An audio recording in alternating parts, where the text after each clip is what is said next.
This channel does not promote any violent, harmful, or illegal activities. All content provided by this channel is meant for an educational purpose only. Cancer Healer Center, a new beginning. আর এই মুহূর্তে সরাসরি হাওড়ার বেলগাছিয়ায় নজর রাখবো। সেখানে পৌঁছে গিয়েছেন বিধানসভার বিরোধী দলনেতা শুভেন্দু অধিকারী। এক্সক্লুসিভ সেই ছবি টিভি9 বাংলা দেখাচ্ছে আপনাকে। এই মুহূর্তে হাওড়ার বেলগাছিয়ায় পৌঁছে গিয়েছেন শুভেন্দু অধিকারী, সেই ছবি এক্সক্লুসিভলি টিভি9 বাংলা এই মুহূর্তে। ममता बनर्जी क्या हालत करके रखा है देख लीजिए। 500 বছরের প্রাচীন শহর হাওড়া করেছে দেখুন। সিপিএম ইন্ডাস্ট্রি তাড়িয়েছিল সেই লোক, এখন এরা বাকিটা যা আছে শেষ করছে। নো নমস্তে, নো সোয়ারের সিস্টেম। ও আমি আসবো শুনেছি, ওই জন্য এসেছি। 3 দিন কি করবে এখানে? কেন প্রসেসিং ইউনিট হয়নি? কেন পুরো বাউন্ডারি ওয়াল দিকেনি? জলটাই পাচ্ছে না, দেখাতে পাচ্ছেন না আপনারা। আমরা বাড়ি বাড়ি কাল থেকে দিচ্ছি, কোনো রিলিফ ওয়ার্ক নেই ওদের।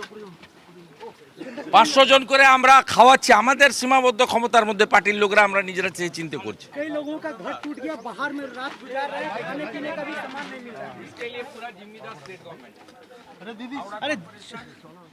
এই মুহূর্তে সরাসরি চলে যাবো আমাদের সঙ্গে আমাদের সহকর্মী সায়ন্ত রয়েছেন ঘটনাস্থল থেকে। সায়ন্ত, শুভেন্দু অধিকারী তিনি ঘটনাস্থল পরিদর্শনে এসেছেন, তিনি কথা বললেন ধস বিধ্বস্ত যে এলাকা তার মানুষদের সঙ্গে। তারা কি অভিযোগ উগরে দিলেন বিরোধী দলনেতার কাছে? দেখো, যেটা মূলত রাজ্যের বিরোধী দলনেতা শুভেন্দু অধিকারী তিনি ঘটনাস্থলে এসেছেন এবং তুমি জানো কিছুক্ষণ আগে রাজ্যের পৌর নগরায়ণ মন্ত্রী ফিরহাদ হাকিম তিনি ঘুরে গিয়েছেন। মূলত এখানকার মানুষজন কিন্তু একটাই অভিযোগ করছেন, জল নেই, খাবার নেই।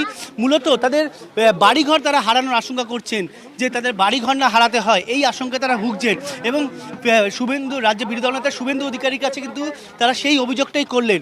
একই সঙ্গে তোমায় বলে রাখি, যেটা ফিরহাদ হাকিম এসে তারা আশ্বস্ত করে গেছেন যে 3 দিনের মধ্যে ব্যবস্থা নেওয়া হবে, সেটা নিয়েও কিন্তু প্রশ্ন তুলছেন রাজ্যের বিরোধী দলনেতা। তিনি যেটা বললেন যে 3 দিনের মধ্যে কোথা থেকে সমস্যার সমাধান হবে? যেখানে প্রসেসিং ইউনিটই তৈরি করা যায়নি, যেখানে এই অবস্থা তৈরি হয়ে রয়েছে, সেখানে কিভাবে হবে? তুমি দেখতে পাচ্ছ যে শুভেন্দু অধিকারী এখানে সাধারণ মানুষকে খাবারের ব্যবস্থা করছে, যারা এখানে খাবারের ব্যবস্থা করা হয়েছিল এখানে খাবারের ব্যবস্থা করা হয়েছে। শুভেন্দু অধিকারী সেই মানুষদের খাবার তুলে দিচ্ছেন। মূলত এখানে যে ভুক্তভোগী মানুষ, সাধারণ মানুষ যেভাবে ভুক্তভোগী হয়ে রয়েছেন, সেই বিষয়টি রাজ্য সরকার কেন আগে থেকে নজর দেয়নি, এই বিষয়টি কিন্তু সাধারণ মানুষ কিন্তু বিরোধী দলনেতার সামনে প্রশ্ন তুললেন। এবং বিরোধী দলনেতা তাদেরকে আশ্বস্ত করলেন যে তিনি চলে এসেছেন, তাদের কথা শুনে এবং তাদের পাশে রয়েছেন। এবং রাজ্য সরকারের যে দূরদর্শনের অভাব রয়েছে সেটা নিয়েও কিন্তু তিনি সাধারণ মানুষের কাছে জানালেন। দীপ, একেবারে সেই ছবি এই মুহূর্তে আমরা সরাসরি দর্শকদের দেখাচ্ছি। শুভেন্দু অধিকারী তিনি হাওড়ার বেলগাছিয়ায় পৌঁছে গেছেন এবং সেখানে তিনি 500 জন মানুষের খাবার বন্দোবস্ত করেছেন। যেমনটা তিনি জানালেন যে সীমিত সাধ্যের মধ্যে যতটা সম্ভব তিনি ততটা করছেন, কিন্তু রাজ্য সরকার পুরমন্ত্রী তিনি কি করছেন এই প্রশ্ন তীব্র কটাক্ষ করলেন শুভেন্দু অধিকারী। আপনাদের ছবি দেখেছিলাম এর আগে, পুরমন্ত্রী ফিরহাদ হাকিম তিনি পৌঁছে গিয়েছিলেন ঘটনাস্থলে। আর এবার এই মুহূর্তে শুভেন্দু অধিকারী তিনি হাওড়ার বেলগাছিয়ায় পৌঁছে গিয়েছেন, ধস কবলিত এলাকা পরিদর্শন করলেন বিরোধী দলনেতা। আমি আরো একবার সায়ন্তর কাছে যাবো, আমাদের প্রতিনিধি ঘটনাস্থলে রয়েছেন। সায়ন্ত, শুভেন্দু অধিকারী তিনি কি করবেন এর পরবর্তী? কোনো কর্মসূচি, কোনো আন্দোলন, সে তেমন কথা কি কিছু জানালেন?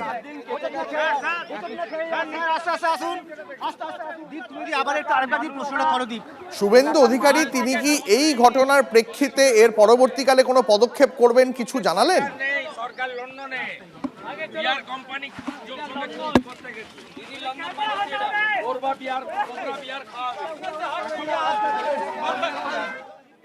শুভেন্দু অধিকারী এই মুহূর্তে পৌঁছে গিয়েছেন বেলগাছিয়াতে। সেখানে তিনি ঘটনাস্থলে যে বিধ্বস্ত এলাকা, সে বিধ্বস্ত এলাকা পরিদর্শন করলেন, সেখানকার সাধারণ মানুষের সঙ্গে কথা বললেন।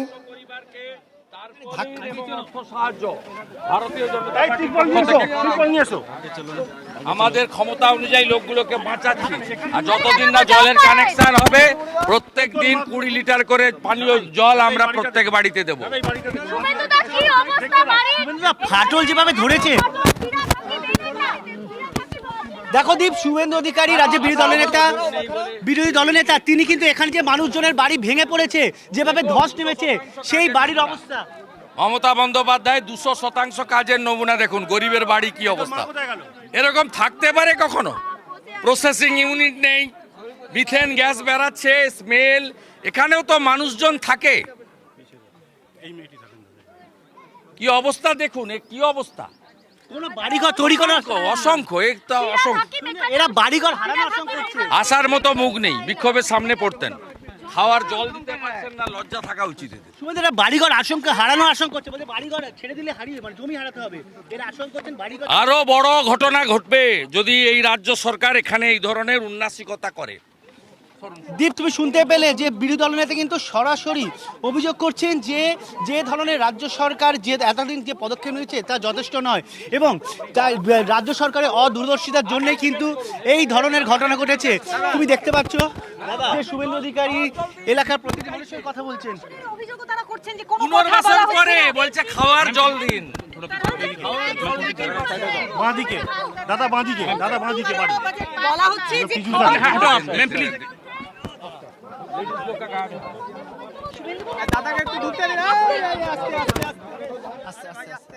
এই মুহূর্তে ছবি দেখাচ্ছি আপনাদের শুভেন্দু অধিকারী, রাজ্যের বিরোধী দলনেতা। তিনি পৌঁছে গেছেন হাওড়াতে ধ্বজবিধ্বস্ত এলাকায় এবং সেখানকার আক্রান্ত মানুষ যারা ভুক্তভোগী, যাদের মাথার উপর ছাদ নেই, তাদের সঙ্গে কথা বলছেন।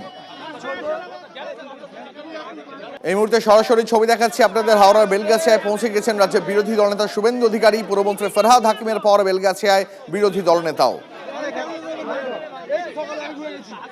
পুরমন্ত্রী এর আগে আশ্বাস দিয়েছিলেন তিনি 3 দিন সময় চেয়েছিলেন। শুভেন্দু অধিকারী পাল্টা তাকে কটাক্ষ করে বললেন 3 দিনে কিছুই হবে না।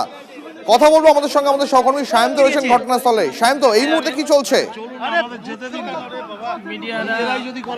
দেখো, শুভেন্দু অধিকারী যে রাস্তায় ঢুকছিলেন সেখান থেকে পুলিশ আটকে দিয়েছে এবং পুলিশ ব্যারিকেড করে তাকে আটকেছে।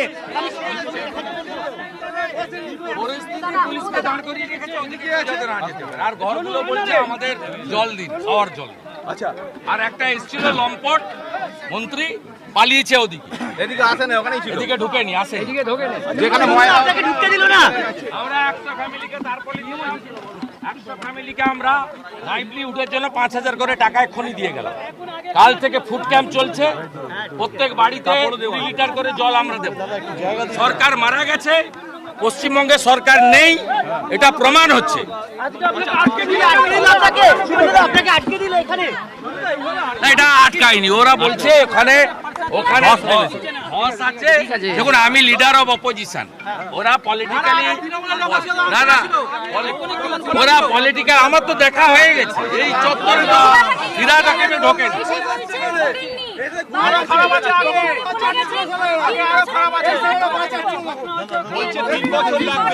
3 বছরের পরে কে করবে? 26-এ তো ওরা জিতবে না, তো বিজেপি আসবে। 3 বছর তৃণমূল থাকবে না। তৃণমূল 3 বছর থাকবে না, 26-এ বিজেপি আসবে দিল্লির মতো। ঝাঁটা গেছে, এবারে ঝেঁটিয়ে বিদায় হবে ফিরাদ হাকিমরা। আগে পানীয় জল দিতে বলুন। আমি এলওপি, আমার পোস্ট সাংবিধানিক পোস্ট। আমি পুলিশের সঙ্গে মারপিট করি না, কিন্তু এরা যেটা করছে, এরা অনেক কিছু করে। এদেরকে আমি বলে গেলাম আগে বাড়ি বাড়ি জল দিন। আমার সঙ্গে সবার দেখা হয়েছে, আমি 100 জনের হাতে রিলিজ। এই মুহূর্তে আপনাদের ছবি দেখাচ্ছিলাম শুভেন্দু অধিকারী। তিনি তীব্র কটাক্ষ করলেন শাসক দলকে এবং রাজ্যের প্রশাসনকেও তার পাশাপাশি কাঠগড়ায় তুললেন। আশ্বাস দিয়ে গেলেন তিনি সাধারণ মানুষের, এখানে যে মানুষরা যারা ধসের জন্য নিজের মাথার উপর থেকে ছাদ হারিয়েছেন তাদের খাবারের ব্যবস্থা করলেন। যেহেতু এখানে মূলত পাসওয়ানরা আছে, এখানকার লোকেরা, এরা ভারতীয় এবং হিন্দিতে কথা বলেন অনেকেই, বাঙালিরাও আছে। রাজ্য সরকার চায় এরা পালাক এখান থেকে।